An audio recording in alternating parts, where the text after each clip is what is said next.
welcome to another edition of Youth Dialogue. So today we have a special episode focusing on the 60th independence anniversary of the Gambia. So currently young people are the present as well as the future, and they will be reflecting on how they see their country now and where they want to see their country in the future. And to help me achieve this, I'm joined by Mar Nyang, who you all know as Gambia Participates founder. Thank you so much, Mar, for joining us on the program.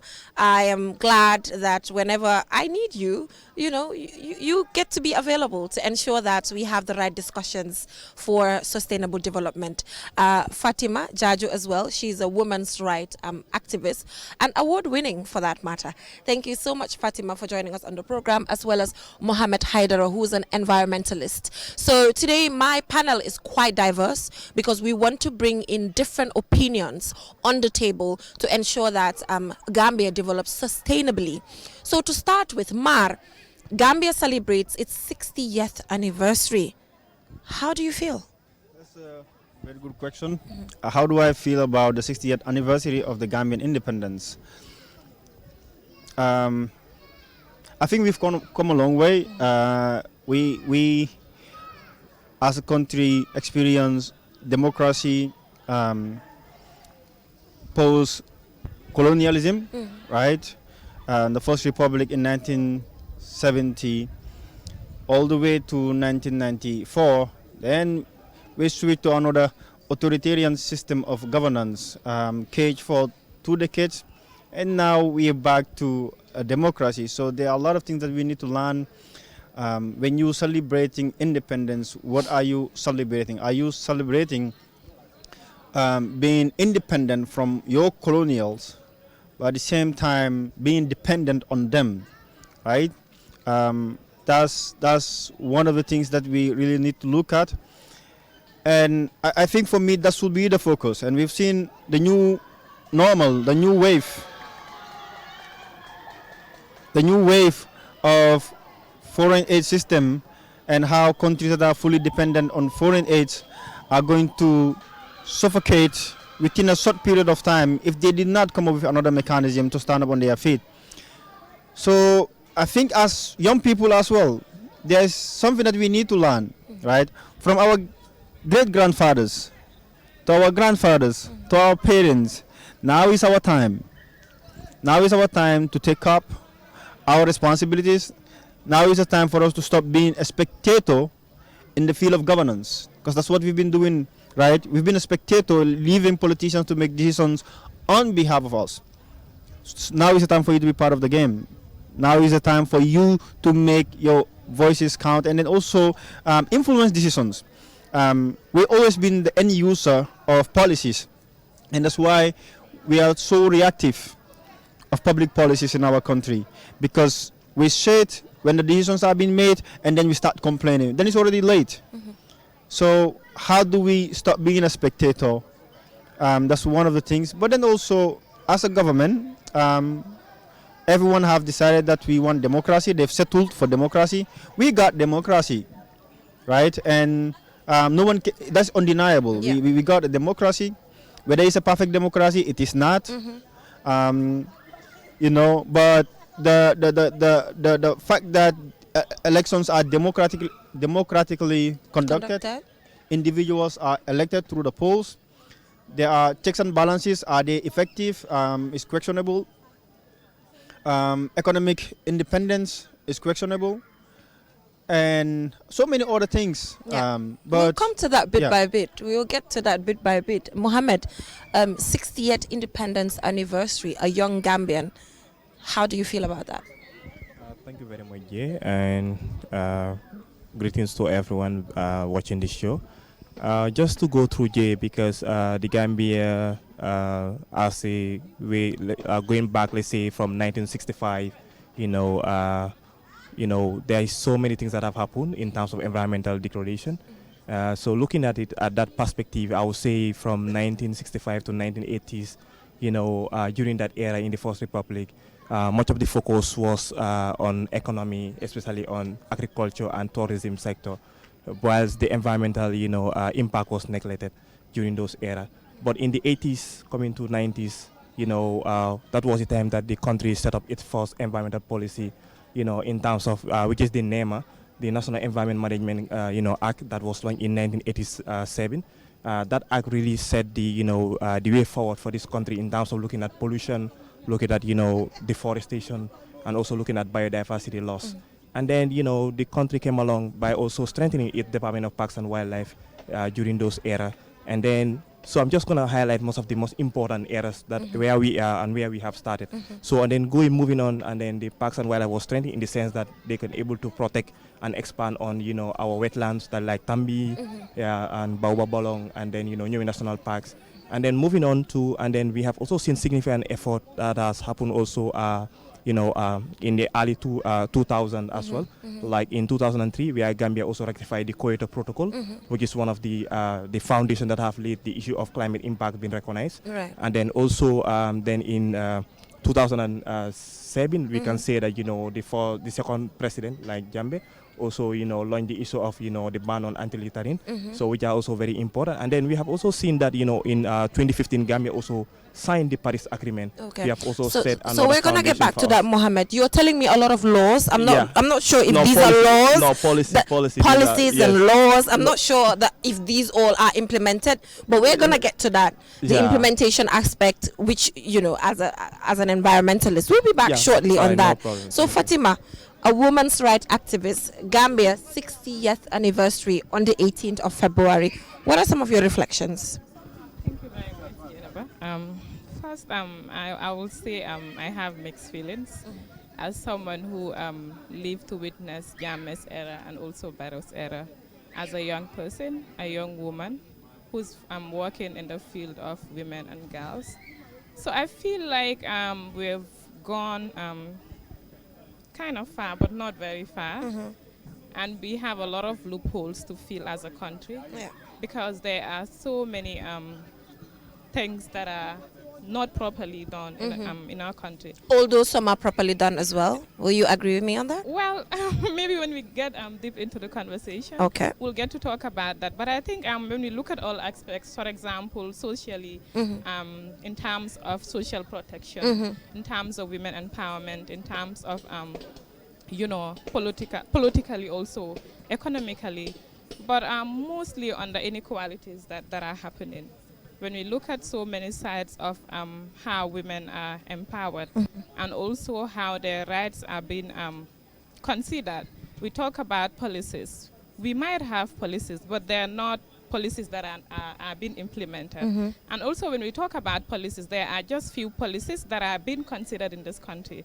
There are policies that are supposed to be in place for women and girls, for their rights to be recognized, for them to feel that they live in a country and they are fully fully part of this country, because they take part in all aspects. When we talk about politics, women are fully taking part. When we talk about social protection, women are fully taking part. Right. When we talk about economic growth, women are fully taking part. And they contribute meaningfully to the economic of this country. So I think they're really left behind, and their part of the cake is not given to them for the past years, considering the fact that we are 60 and women still think that they're left behind. And even girls feel the same, because when you're a girl and you're 18 or you're less than 18, there are certain things that, in terms of policies, there are certain things that you might say as a girl, I'm supposed to be protected, to some extent. But those policies might be there, but they're not being fully implemented. Yeah, for example, let me come in here. We remember when the National Assembly wanted to repeal the ban on FGM. The government of the Gambia had to come up with a deliberate policy to ensure that they use the National People's Party to make sure that the ban actually stayed. This is, this is something we can point at. Thank you. Unfortunately, that is what happened, and I think it should have been done as a country. There are things we have to look at collectively. And I will always say this: Gambia is not an island to point out and say certain things, to say that we are going to stop doing this. For example, the enactment, the repeal of the FGM law. Yes. We all know how that whole thing went. Yeah. Especially the conversations, how it all started. Right. I think we should be talking about having those policies implemented or having those laws implemented than having them be repealed.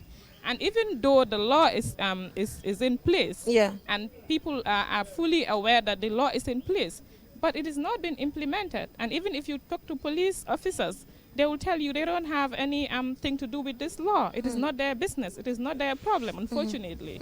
So for me, it is a very big question mark there. Are we trying to maintain the law for global recognition, or are we trying to maintain the law to protect our girls and make sure we have... Yeah, but you will also agree with me the fact that the law is there, even if there's global recognition, that can be there. But just having the law in place is saving some girls. Yeah, it might be saving some girls, but it might just be a few number of girls. Yeah, but at least there's something in place that we can collectively point at to say this is a law and the government, like it or not, support it for us to get it there maintained. Yeah. But to me, if we have a law that is fully been implemented and people realize and feel that the law is being implemented, then people will get to respect the law and will do accordingly as yes. So thank you. So Mar, the theme for this year's 60th independence celebration is marching in solidarity for self-reliance and national development. At some point you talked about aid. We see that currently the President of the United States of America has signed an executive order to stop the operations of US aid. And your work, one way or another, been supported through US aid. The work of all African countries fighting hunger, poverty, HIV and AIDS, anything that you might think of, US aid has been contributing to ensuring that is solved. We are talking about self-reliance. We're talking about national development. Can we say this is a chance for Africa and specifically Gambia that is turning 60 to look for a way to have that self-reliance, putting aside foreign aid? Well, 4 years ago, the global pandemic taught us a lesson. When the pandemic was getting to his high altitudes, aids that were meant for different developmental programs were put to a halt. Government activities that were also dependent on these foreign programs could not be implemented. The government had to reallocate its own national budget. When we brag about sovereignty, there are core elements that you need to look at before you brag about sovereignty. Number one is economic sovereignty. And in economic sovereignty, you should have an economy that is resilient to shocks like COVID-19, economy that will be resilient to international policies like what we've seen here in the US. But Mar, then can we say that none of the African countries were able to resist the shocks of the COVID-19 pandemic? Because it wasn't just Gambia. We saw majority of African countries suffering for it. COVID-19 taught the whole world a lesson. Yes. And that's why I'm actually driving at that the question that you've asked right now, whether we should start looking forward. Yeah, specifically Gambia. Yeah, we should have started looking forward since after COVID-19, and that's what I'm actually trying to explain. That if you are highly dependent on someone else, if that person is hit, right, or they change their mind, you don't blame them. It's their wealth, it's their own policy, right? It doesn't mean that if they take that position, you are not going to move as a country. So COVID-19 taught us that lesson, because most of the core fundings that comes to the government were stopped for these countries to reinvest that money in their own country and help save their people from the devastating consequence of COVID-19. Right. Now, that is what we should have really anticipate. Right, COVID-19 can come anytime. Yeah. The Ukraine-Russia war, when it actually started, economy started being affected, including ours. Inflation started going high, and the same thing with what is happening right now. Our transitional justice program are highly dependent on the US funding, and then other democratic development programs as well. Civil society like us also. Yes. My organization's 90% operational costs come from the US government. Yes. So we're also going to be affected, but it has multiple effects on lives, multiple effects on the economy of the country, multiple effects on businesses. And I'll give you an example. Taking my organization, for example, right? If you calculate the amount of money we do pay in tax, right? In a year, it's over $1 million, right? That $1 million will fill in the gap, right? In terms of government officials that should be paid. You also look at businesses that we hire. We have security company, so we might as well just one way or another, it's going back into the economy. It's actually going to affect a lot of economies. And then you look at the printing companies. You also do look at other contractual services that we give to others. So hundreds of thousands of lives are actually going to be affected. And also considering the fact that Gambia Participates has given me business before, so I'll be affected as well. I'll be affected as well. A lot of pockets are going to be affected, but I think also it's a learning point for us, civil society. But we also need to understand that the Americans do say you put your mouth where your money is. That is also going to change because the US have an influence and voice in the United Nations and WHO and others. So if these things change, do we anticipate seeing other countries taking this as an advantage to step up? Countries like China, for example. China and other Russia, and then you name it. I think Americans do not want this to happen, and I think a lot of people don't want it to happen, but we might see that. It's a Trump administration. We have to respect every government comes with their own decision. Some of them might not really make sense, but that's what the American people voted for. So let's go back to the environment. The reason why Mar is able to walk properly in his area, the reason why Fatima and myself are able to walk, is because we have the friendly environment. But when we see the droughts, some of the climate change effects, like we were talking about, by this time of the year, it was supposed to be very cold. But which Gambia is not directly contributing to as a developing nation, which obviously developed countries are not also paying for. But local policies, local action is very relevant in this aspect. How have you seen that over the years, from Sadauda Karabajawara coming up with the Banjul Declaration, where he predicted a situation like this? So do you think there's a political will to ensure that local action takes place? Well, Jay, because in my first, presenting, I was just trying to highlight some of those important policy that has been rectified from the first regime, going all to the second regime, to the third regime, that where we are, have really shown that, a lot of, policy has been put in place. So, because I could remember in 2022, the government have, launched what we call the Green Recovery Fund, which have supported also renewable energy and, reforestation.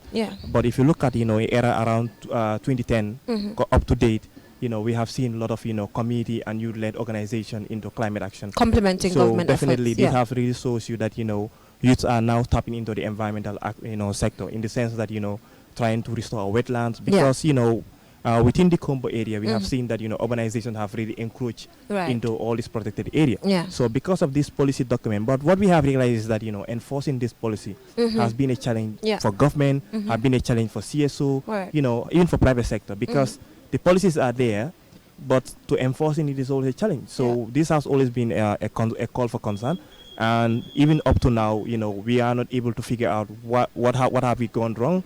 How can we address this issue of enforcement? Because most agents will tell you that they don't have the resources, or maybe it's not their mandate for them to enforce. It's the police that have to enforce, and the police have a lot of responsibility. They cannot be accommodating all this policy, because some of this policy require them to be educated. So all these things we have seen that is a gap, even the CSO as well. Some of the CSO organizations do not even know the existence of some of this policy. So you're trying to explain to me that it's not just government that has failed, but also civil society organizations have also failed. Can I say that? Actually, civil society organizations have really been holding government accountable. We have not failed per se. because we are just complementing government effort. But the fact that So, you but do like- not even so- understand the policies that you are trying to No, we ensure government is held accountable for. No, we understand the policy. That's why we are holding but you government. said some are not. No, in the sense that, you know, the policy does not allow a civil society to enforce it. Obviously, So it's only but the government who can, sense of who can understanding. exactly. Mhm. Today, it's more of like a form of like a binding. Okay. I can, you know, respond to you and say that, you know, this and this and this is that's what the law says. Yeah. You know, that's what your ministry is supposed to do. Yeah. But you are the one who should be, you are the state authoritarian. So you have to, you know, act on those things. Okay. So, should we say, apart from government, you know, which they have their enforcement issues, which we all understand, Yes. but should civil society also redirect their energy? You know, this is 60 years. Of course. We've been doing the same things with civil society as well. Should they kind of reinvent another approach that can be used to ensure that civil society, which is also complementing the efforts of government, is doing things differently to make sure things work? Of course, of course. I think, you know, we are also trying to channel, like, because, you know, the police have come up what we call with community policing, Yeah. whereby civil society can also apply to some of those, you know, enforcement responsibility in Okay. their community in terms of crime, in terms of environmental violation. But to access those permit as a community police Yeah. is also a challenge. So I Right. think, you know, giving civil society access, you know, accessibility is also a concern. Okay. And I think that's what even brought the issue of, you know, access to information. Because sometimes for you to understand some of these things, you need to inquire through the authority, you know, through the state, to make sure that you get certain information from them. But also this has become an hinder because of, you know, we are not trying to, we are not trying to discredit the government, Yeah. because the government is the people, if you Yeah. understand. So Yeah. obviously whatever civil society are trying to do is to make sure that, you know, for the betterment of our country and our people. So I Yeah. think, you know, the state actors need to understand this and to understand that we are trying to complement it. And we have been working with government very smoothly over the years. Yeah, I've you know, seen that. and you have seen that. So basically that shows you that, you know, we are definitely measuring to help them, you know, complement or achieve their objective as Yeah. a state actor. So, Mar, still on the theme, you know, self-reliance, sustainable development. Recently, we've seen that there are agreements when it comes to Saudi Arabia as well as Spain for young people of this country to go and work. Specifically in Spain is to pick apples in the agricultural sector or to pick fruits. I'm not sure about the details, but we've seen how young people have stormed the labor department in Fajara. You know, when you saw that as a young person, how did you feel? And remember, let's go back to the team. We're marching towards an agenda. So do you think we can march towards this agenda and eventually attain it with the desperation that we've seen at the Labor Department few weeks ago? So, first of all, I would like to react to the question you asked to Mohammed regarding civil society doing the same thing over and over again. I think civil society has metamorphosed since 2017.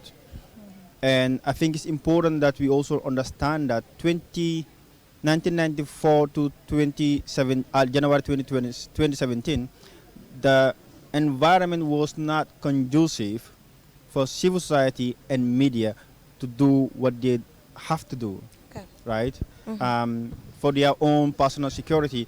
Though we started, Gambia Party, we started in 2016 Yeah. before the elections, but we also, when we were doing our advocacy, we did election, that's why we call ourselves Gambia Participate, bringing up people to participate in the decision making of the country at that time. Because we were fed up. I think young people were fed up. But there are so many things that civil society have been doing. There are digital solutions, like Yes. civil society using AI. If you look at CRPD, Yeah. they have an artificial intelligence platform where if you want to have any information on the constitution, be it 1997, 2020, and 2024, they have a chatbot, right? These are things that we are not seen here before. At Gambia Participate, we have mobile app, Marble giving real-time election results to citizens. And then we've also supported a lot of ministries. You have Think Young Women Yeah. and Fawigam doing a lot of stuff with bills, lobbying with parliament. So we have our own challenges. Okay. We really do have our own challenge, but I think there have been tremendous work being done. Now, going back to your question, Yeah. I really, really feel bad seeing those photos. And those photos speak a lot of words. Meaning, our country has not done so well to an extent that people have to trample upon each other, jump over fence for a job worth $200 a month. Working in a farm, and most of these people are working in the government office. Yeah. The ones that are actually looking for these papers. Really? They are working in government office, I leaving didn't know their that. government office to go work In in a Spain. farm in Spain or to be a mate in Saudi Arabia. Look, sometimes the way the country value itself, that's how they're going to be perceived by others. We don't need to export human labor, as in manual labor. What we need to export is productions. What we need to export is intellectuals. What we need to export is farm produce. That is what we need to work on. Before we pay €200 to a Gambian public officer, leaving that job to go to Spain to work 6 months and then come back, or whatever arrangement that they have, why not support them? $200 is not much. Okay, Ma, let me come in here. Right? So here, an argument that is often put on the table when you talk about this is that in Gambia, there's jobs available. Why you know ndawi dañ dé tanantu. For example, I don't know if you've seen this interview done by different construction agencies in the Gambia. They talk about how majority in the construction industry, majority of the people who work there are not Gambians, because Gambians don't take up those jobs. It's foreigners who actually do it. So there's this general notion in the Gambia, even so you dem benedika ñu fay la for $200, ñom ñoo choosal sen bopane. That is what they want to do, because dafa am yene liggéey yo xamne ci dikki jambur rek nga ko mëna défé. So xawma ndax yegg nga li Di ngay wax ni wax bi mu ngi ci table bi. So in that instant, you kan nga blame parce que construction industry ba ngi taxaw. Ñu ne duñ fa liggéey order jobs ñu ngi available ñu ne duñ fa liggéey ñu ne ñoom su ñoo am pour liggéey yi duñ ko defee seen dëkk si dëkk jàmbur lañ ko defee. So in that instant, what is there? Man, I don't blame the people that are actually going for this job. Loolu soo foo dëkk ba munti dem Waaw. seen waa dëkk dañ dee tànnantu liggéey. Exactly. Tey soo demee America ñu dee work on manual labor. Most of them are Hispanics Waaw. and Africans. Doo fa gis benn ñaar nga si gis America. Waaw. Soo demee Asia, Saudi Arabia, the same thing. Doo gis foofu noonu naari ñu ne ñoo bale Dubai sax waaw Dubai.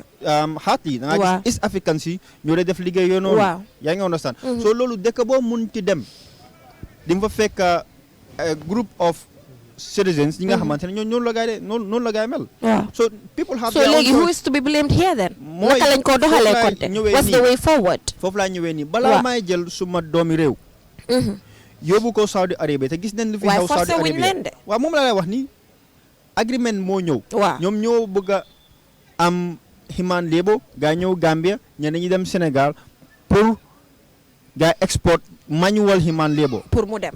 Man lu ma nekk di wax mooy. loolu du ma ko su doon ma may njiit réew du doo ma ko ko nangu. accept. du ma ko nangu. because at the end of the day treatment bi nga xamante ne moom la fa gaa di am you cannot control that. Because the contract between the employer and the employee. Okay. Tey ñaata Gambien ñoo demoon Saudi Arabia lu fa gaa noon dunda.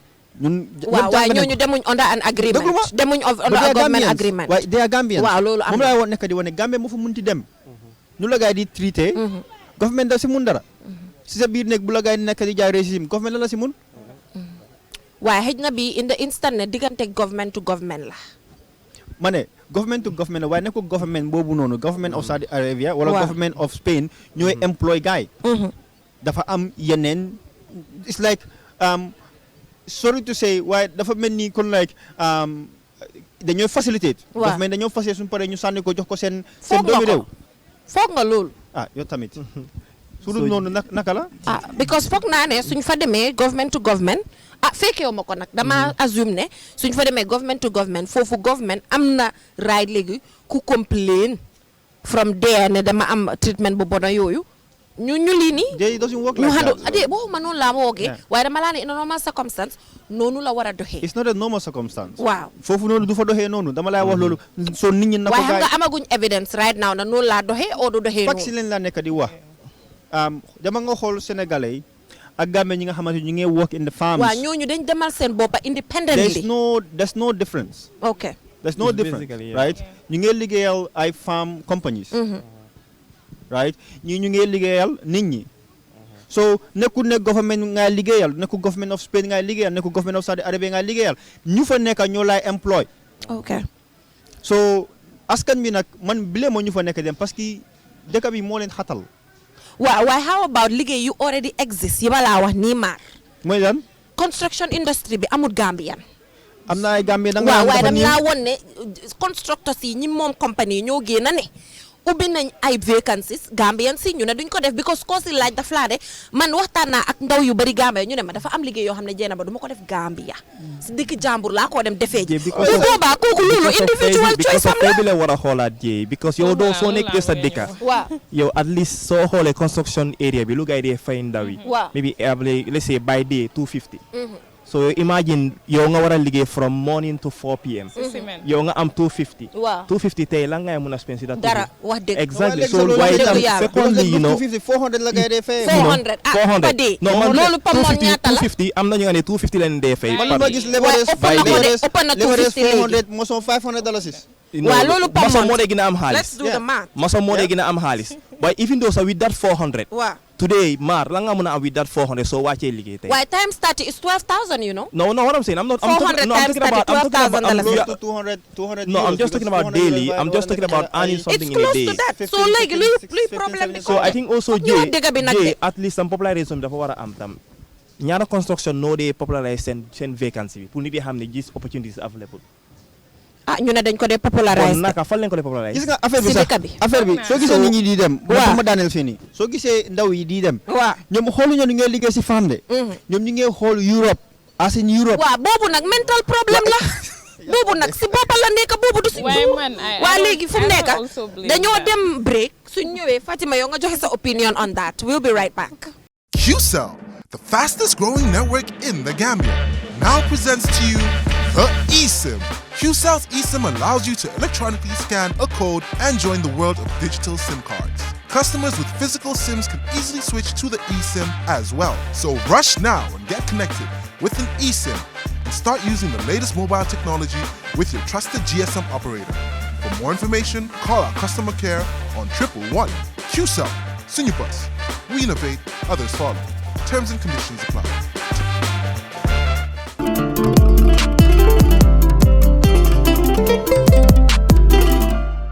Welcome back from that short break. If you're just tuning in, you're watching QTV Youth Dialogue, and I am Jenna Bosonko. Today, we have a special panel taking a look at the Gambia's 60th independence anniversary, and I'm joined by Mar Nyang of the Gambia Participates, Fatima Jaja, who's a human women's rights activist, as well as Mohammed Haidara, who's an environmentalist. So before we went for the break, Fatima, ñu doon waxtaane about concepts, about the Europe thing, because ñun ndaw yi Gambia bi lu nekk ci kanam ñun ñoo ko amee. ñun ñoo ko amee 60 years ñii def nañ seen 60 years ba pare waaye li si des ñun ñoo ko war a mottali waaye gis nañ concept yi naka la mel waaw loolu dëgg la yaa ngi ko daanelee si mental problem Mental, if I si get the boppa word bi. right so man I have a different opinion Okay. dama foog ne ndaw yi man I'm not blaming ndaw yu nekk di dem ok because dama feel like su nekkee ne liggéey yaa ngi fa even su nekkee construction while liggéey yi are going to pay them well and also they're going to be respected while they work loolu amut te dañ dee gis ndaw yi di complain ne soo nekkee di liggéey ak Gambien yow soo fa nekkee nga nekk Gambien nga am foreigner yow Gambien bi duñ la dee respect loolu da ngaa dégg ndaw yi duñ koo waxee si construction yoo xam ne ñoo nekk real estate yi nii amoon nañ conversation on social media Waaw. about how Gambians are being treated Waaw. and how much they're being paid Waaw. compared to foreigners yi Waaw. te xam naa loolu moo dee gën a tax ndaw yi duñ dee bëgg a dugga si façon liggéey yi nii déedéet waaye tamit there is a point maçon yi ñuy liggéey di def Bañuma. boobu lépp di same thing lañ leen dee fay de bañuma, xam nga duñu- dëgg bi tam foog ñu wax ko waa dëgg bi foog ñu wax ko foofu laa nekk di dem fu mu nekk nii tey even laborers yi sa foreigner lañ dee gën a fay foreigner lañ loolu dee fay amuñu si- no, ana si dëkk evidence fii. bi Jeewa. because sakay moo la jee because Voilà. Gambien dafa bugg a ku nga ne daf ko worship like tey ni suma wee suma own company man based on la ma gina nek di worship I will always consider you as my main priority gis ne lolu sax even si construction site bi ñom ni lay wax ni ban publication la gay def ne wane ne sen employment ko gay buganditi pour ñoo legal gay dañ ko dé def ak tam how open are they to say that this what we gonna pay people on they will the same way bala nga jël liggéey bi dañ la ko wax loolu la wax ni comme lu min yeb dafa wara transparent because so yaa ngi wax ne laborers nga soxla man duma mëna travel fi be bassé xawma ñaata am gonna be paid ma ñëw liggéey sa maçon bi ma ñëw gis you are paying me less than what I was expecting te man I have a family I have someone to take care dédé waaye liggéey bi bala nga door dañ la wax li la fay ñun yëpp jé ñun xolé yëpp sa affaire yi liggéey bi sa dañ ko xolé sa yëpp ci affaire yi climate bi la gëna dooré because so gisee Gambians are now frustrated we need they consider gas ay guy as climate migrant wow because so xolé up country soil fertility nekatu fa agriculture bi daanu na wow nga xolaat because of climate change so xolé li yëpp dafa force news ti bu nga xamné to the extent ne nit yi fokk ñu jéena dem xool fa noora greener pasture ba loolu nekkul ne loolu moo nekk ambition yi youth yi yëpp ku nekk bëgg nga liggéeyal sa dëkk ba nga fi mun a am dara waaye tey nii soo gisee tey ñu ngi na nekk si kaw within combo bi rek la nekk you nekk up country are not having those opportunity I think society spend li bu nekk di wax I'm not going to blame the youths that are going I'm sure most of them some of them are from Gambia College am na ñoo xam ne ay teacher la ñoom ñëpp ñu ngi dem uti form and I've seen people that went to get forms and they don't even have passport dégg la mun ngaa wax ne boobu mental issue la waaye ñii ni because of the pay they're getting nga ñëw tamit if we say we are marching towards 60 right and we are marching towards self-reliance if that's the right word I don't think it is a very bad idea to export our young people. These are the cream of the society. If we are looking forward to marching towards self-reliance and self-independence we have to make sure there are companies in place our young people will be able to waaye yéena companies yi ñu ngi la wax ne ñoom bëgguñ fa liggéey for example tey waa léegi Fatima tey kama wala man nekkuma si nguur waaye sometimes foog ñu balance the equation very well for example Spain agreement bi su ñëwoon Gambia reject ko si time buñ tollu ni loolu beneen dañoo ne dañ leen di xañ parce que ñoom luñ feel mooy Europe bi la ñu ngi leen di xañ seen taranga waaye ba tey Gambian government mënoon nañoo strategize ak Spain xool naka la ñoo liggéeyee ak ñoom balaa ñoo export suñ young people yi because tey soo gisee suñ fiil si suñ nekkee am na ñoo xam ne am nañ fi poultry farm dañoo bàyyi seen poultry farm si dem because they feel like their business is not booming and as a country ñu ngi dem towards 60 years ba tey Gambia ñu ngi import eggs ak ganaar Sénégal nekkuñ di import ganaar ak eggs Gambia ba tey ñu ngi import vegetables waaye tamit nañ remember ne tamit sometimes waaye tamit nañ remember ne for example we are matching at 60 ñu ngi import yi but there have been projects yi nga xam ne they are trying to support young people si yëfi poultry si yëfi gardening nga gis ku jaay bagage mi dem back way te business bi dañ ko jox non dama la xam naa ne bariwul waaye dama la just nekk di la won ne how concept bi maa wax ne is a mental issue according to some naka lañ ko gisee xam nga ma duma wax sa mental issue la foog naa is just naka laa ko waxee then experience the difficulties in this country to an extent ñu ne xaaral ma try somewhere else different Sénégalais yi loolu la def da nga gis Sénégalais bu bàyyi Sénégal ñëw Gambia dem Guinée Sénégal foo dem dañuy dem the same thing te suñ waajur dañ dee war a ndaw su bëggee tekki da ngay bàyyi sa dëkk yaa ngi war sax boobu noonu tamit léegi suma wax bu ma waxoon ñëwatul boobu daal baat mu fa waaye su ñëwee into government negotiation fii la government bi feele because Spanish is not going to be paid $200. déedéet bu Spain bi xamuñ da 200 la bu Saudi Arabia bi mooy $200 dama la jox parce que boobu domestic work la dama la jox exemple rek waaw right mu doon Spain mu doon Saudi Arabia si boppam seen Emirati wala Saudi duñ leen fay $200 a month to do that job that's exploitation moo tax mu nekk option pour ku ko bugg a def mu def waaw moom laa lay wax ni gis nga affaire bi négociation la su ma nee 200 balaa ñu agri dama ne lii waaw dëkk bi si boppam négocier waaw dina la jox ndekki dina la jox añ dina la jox reer dina la jox lan fi ngay fanaane $200 la mën a faj nga téye ko te ëllëg jeex na lan la mën a faj mënut a faj dara so loolu government ñoo war a xam naka la gaa di négocier because dama nga xool sa biir dëkk ban Saudi ñoo fi ñëw fii nii right the most or the poorest of the poor du bàyyi Saudi Arabia mu ñëw Gambie fii dafa because suñ narrative si duñ benn suñ narrative si dañ non du nag affaire narrative affaire bi naka tudda sa waa dëkk noo ko respecté ak noo ko valué affaire bi loolu la yaa ngi understand so lii is just shameful because at the end of the day naka la ñu gars yi pacifié as Gambian fii nii gis nañ Latino countries like Cuba lan la gars di export doctors yi medical experts waaw loolu la gars nekk di export in different part of the world waaw because exporting ñoom dañ am enough foofu dañ am enough land medical they were going personnel through economic crisis gars yi ñu ne ñu toog xool train seen waa dëkk waaw pour ñu nekk expert in this field ñu export leen waaw so demee tey India that's what they are also doing waaw Even Ghana is also doing the same. Yeah, you understand? Nigeria, So you get the expatriate what we should have looked at more instead of because we might toward resilient, they want to hold and I no muna attract a guy to come and invest here. Exactly. Instead, because right now going to Spain like in a benefit. Going to Saudi because fonga pay visa.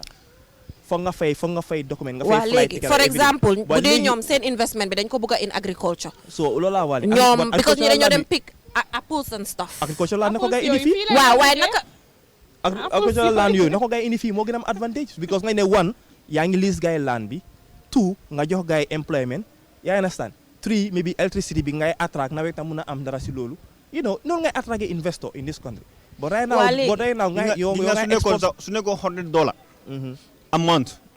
Gambia mi dafay dem. Waaw, mënuloo ci dara. Wax bi mooy Gambia ni xoolu ñu ni nga liggéey femme de ñu ngi xool lii nii as an entry point pour dugga Europe Spain demaat yeneen dëkk loolu government should have done better but opportunity banta moo teguwal gars yi waaye tey government bi tamit suñ canceloon ñaaka jël MOU bi fii la nit ñi di toogaat ne dafa am opportunity bu ñëw dañ ko cancelaat cancel si waaye am na strategies yoo xam ne mën nañoo waxtaan ak ñoom of all of these issues la moo tax deal bi mu ñëw Gambia ñuy dem through the back way dem to Europe dafa bari exactly te most of them ñu ngi liggéey ci femme ñeneen ñi ñu ngi jaay seen ay baag ci kaw tali léegi to cope that illegal migration ñu ne léegi xaaral ñu employ seen labor yi ngeen ñëw through the right way ngeen ñëw liggéey ngeen ñëw through the right way ngeen liggéey seasonal I guess maybe su xama la moo nekk sa agreement waaye mun naa nekk because agriculture seasonal thing la so mun ne nga def 6 months also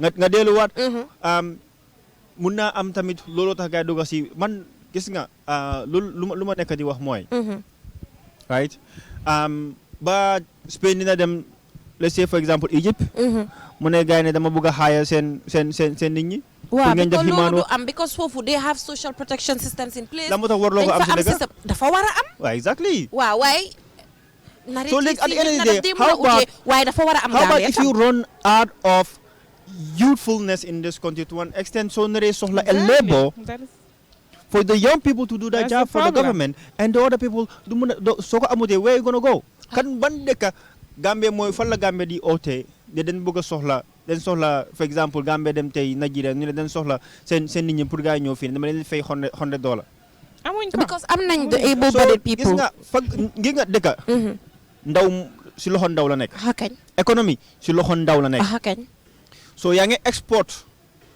sun raw material sun ndaw yi ñu ngi invest loolu into another country ñu ngay yokk gaay seen économie kon nu ko gaay waxee lu gaay di liggéey si femme yi moom la gaay di process ñu ñëw gaay seen ko waat back gaay determine the price ba pare at the same time su ndaw ñu fa dem seen famille dañoo jënda li nga xamante ne ñoom moom la gaay liggéey si réewu jàmbur gaay yokk price bi teg ko suñ kaw so mu paree ñu ne dëkk bi dafa seer inflation bi gën a yokk inflation waxi inflation bi sax man dama foog ne yeneen saa inflation duma économiste waxi inflation is man made because tey soo xoolee Richard Nixon the president of the US in 1951 I guess right 1951 or 1971 somewhere around that era xaw ma ban period waaye on August 15 dafa ñëw ba mu ñëwee office mu ne ëllëg on the 16th of that year August ku fi yokka business bu fi yokka sa price dina la tëj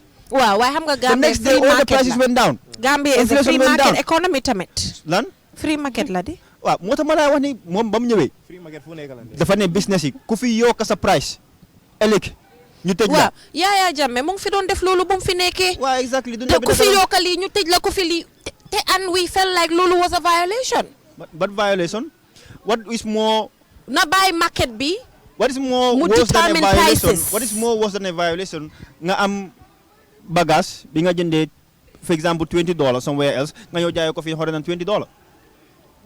Doo ko mën a justify. Free market, fine. But them, doo mën a exploit suñu market and make life easy. Exploitation bi moom boobu du dëgg du yoon. Exploitation boobu nag moo fi nekk di waaw te boobu du suñu dëgg du wane yoon. dëkk bi dafa seer.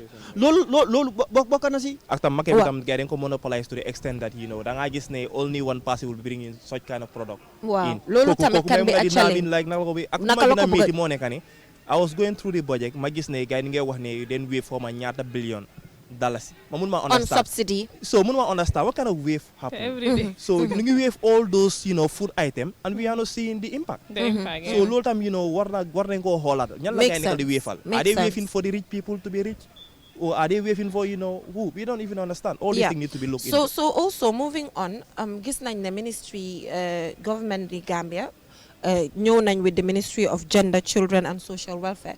As a women's rights activist, how do you see the ministry's work and where do you want to see it moving on?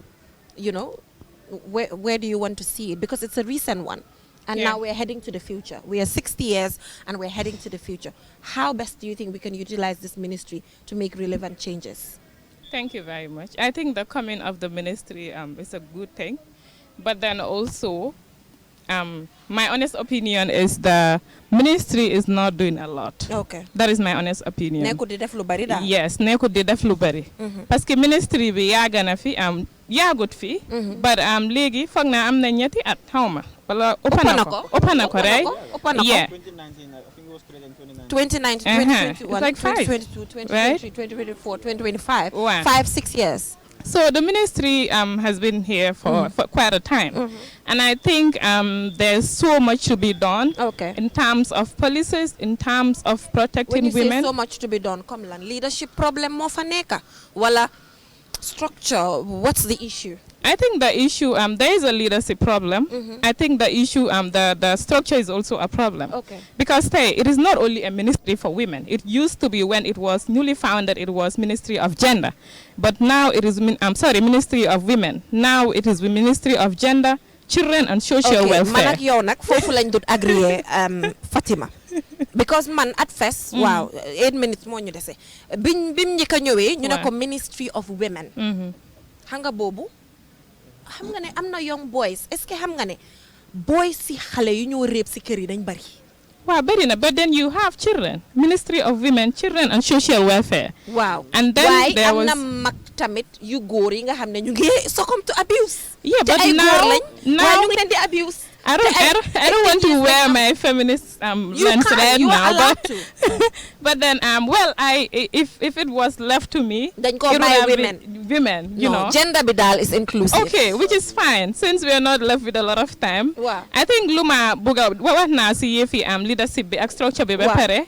And I think there is a lot that should be done in terms of nakala ministry bi di facilitate send activities send projects pour Okay. jigéen yi muna se yek send bopa. Okay. Because we have seen things that happened here. The ministry couldn't do much about these things. For example, FGMB, Wow. civil society took a stand to make sure ñu challenge ministry bi amul luñ defut bañ boycott guys and International Women's Day celebration bi. Si lañ gis ministry bi door di gestu jógee fa dem CSW si lañ door di buga pour try to make sure they fit in. Okay. Te ministry bi moo waroon a jël lead bi. Okay. Nga ñëwaat tamit si yëf yi yaa ngi gis cases yu bëri fii nii about rape cases, Yeah. social protection. If you talk about children, just démba maa ngi jógee fii nii Farafenni ak Soma. There are Talibans all over. Kids, very innocent That's kids. also another And very that is a problem. sensitive, That is something I have a problem with. Wow. If you go to the streets of this country, you see a lot of children selling in the middle of the night. Yeah. Xale yoo xam ne they're supposed to be protected. What is the ministry doing? Women are There's being an raped. enforcement issue. There is so much that is happening. If cases cannot be prosecuted properly in this country, we have a ministry, but we don't even have Yeah. mechanism So quickly, to test. Mar, what's your take on the to whole test, gender ñu ñëwaat what's your idea about the whole gender and women issue? En jigéen na da ngeen garaaw de. I'll commend them for the national gender policy, even though it is late. Yeah, the national gender policy. Na- So na- ñu def ko Ministry of Women wala Ministry of Gender. It's currently Ministry of I Gender. said that when It I wore used to my be feminist women. dress Ñu indi ko because I gender. am a ñoom feminist, so- dañ oote equity. Waaw. Déedéet bu ko seetee noonu yow it. Déedéet da nga laaj suma opinion ma lay Waaw tëj. sorry waaw baalal ma. yow tamit yaa ngi sol Minister féministe. of Women moom ngeen di fay Minister of Women nga ne jënd nga ne déedéet. waaw waaw bàyyi women. naa waa léegi waxal. moo tax ma ne gars yi da ngeen garaaw ko ñun fan la ñoo dem. waaw. Yéen a ngi jël. ñun nag yàgg nañoo taxaw ñun kese. déedéet nga yàggu leen taxaw jigéen fu ko yàlla teg.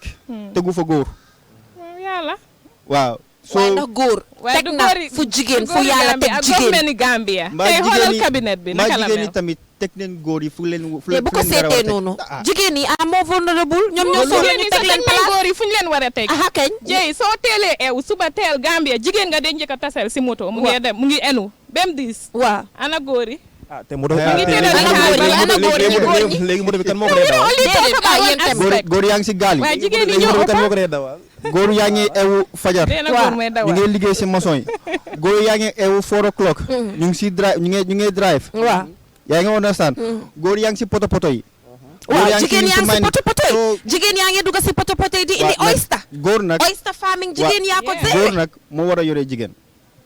si loolu yàlla. amatut. waaw nag waaw Amatut góor nag. bu ko Bariwut. defee ñàkk Am na waaye bariwut. góor bu ko deful kooku noonu mun naa am ñaaka faydaam la. bareetut.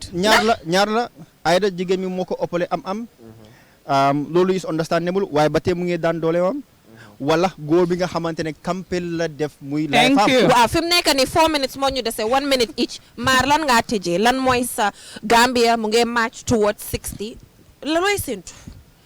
man lu may séntu mooy dëkk bi nga xamante ne comme réew mi dafa baax nit ñi mun a dëkk fii nii liggéey am mbégte def local tourism waruma génn fii di dem Sénégal di dem holiday wala dema yeneen dëkk nañ ko def suñ biir dëkk nen invest biir dëkk bi ndax ñeneen dëkk yi mun a ñëw gars yi dundal suñ économie bi maa ngi wax séntu tamit démocratie bu gën a taxaw ñu mun na nekk tamit benn foofu lay tëjee Gambia nekk benn dafa nekk li nga xamante ne dafa jafe te waaw dëgg bi dañ koy wax gis nañ fi suñ constitution bi mënut a dem because of political agree division wuñ.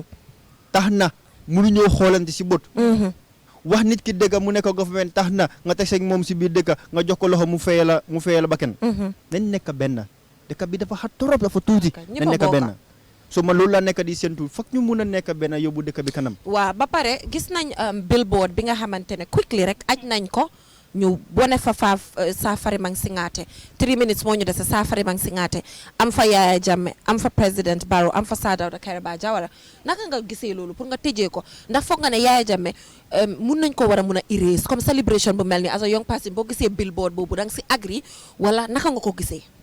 No, well, ku nekk da nga am sa own opinion rek. Waaw. Because Yaya Jammeh tam sonal nañu bari fii si dëkk bi. waaw ak tam ñooñu tam am neen right pour guys share seen concern. waaw So I think basically government have to take all the blame because it's government. Waaw. Nekku Yaya Jammeh moo nekkoon head of state but government yi Gambia. waaw waaye luñ So- def portrait tam si billboard boobu. So portrait boobu no, I don't think for me it's something that is bad. It's just normal. ok But like how people see it, I think government have to come with the press and say that we are not recognizing him for the dictatorship that he was serving the people, but we just recognize him as a head of state because Nu munti mel, head of state head la of state la woon. So waaw soo looy I think tëjee that quickly. man lu may tëjee moo nekk ne comme like am neen lot of protected parks in this country, and I think it is high time suñu waxee ne fii dañ ko protect bu ko kenn encourage sa kaduma government bi si boppam because loolu dañ ko set depuis suñ first republic ñun noo ko war a sustainal suñu bopp loolu mooy mën a tax ñu dem kanam ak tam suñu wàllu jën bi tam am nañ si problème trop te waaw waaye ñu ne Gambian youth si bëgg ñoo dem géej dafa mel ni ñeme ñuñ or something. non because Senegalese yi waxuma ko nag damaa laajte man duma ko waxee no because of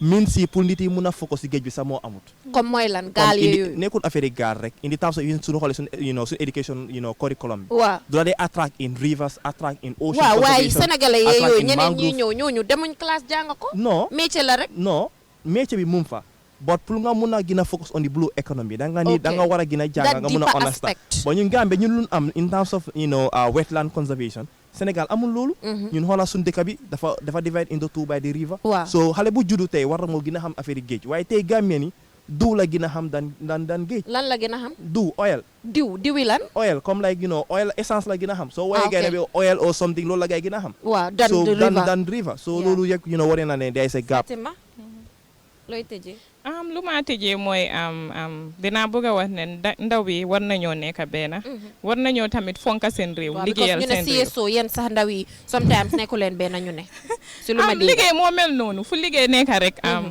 foog sometimes réeroo am waaye loolu yëpp si liggéey bi la pour gis ne suñu réew mi dem kanam ndaw yi dañ war a nekk benn jàppalante liggéey suñu réew fonka suñu réew suñ génnee si bita ñu wàññi duplication bi tam waa duplication bi tamit war nañ koo wàññi am nañ am bari na torop bari na waaye waxtaan la yëpp waxtaan la nga gis ñu mun a liggéey waaye foog naa tamit am na ndaw yoo xam ne ñu ngi yëngu si lu bari when it comes to business ak yu bari te war nañ si yokka recognize loolu noonu tamit teg suñ loxo waaye tamit di daanele si di wax suñ government bi ne buñ bàyyi ndaw yi gannaaw buñ bàyyi jigéen yi gannaaw nañ make sure jigéen yi ak ndaw yi feel seen boppa nga gis ne dëkk bi dina mun a grow comme nuñ ko buggee in all aspects te I'm glad you talked about business because mbuba bu ma sol nii jigéen moo ko ñëw Colours House of Wax dama ko ne I have a Independence Day presentation let me do a red white blue white green for you and then she decided to do that and as you can see it's the red white blue white green and I know ne maar tamit is always African rek lay sol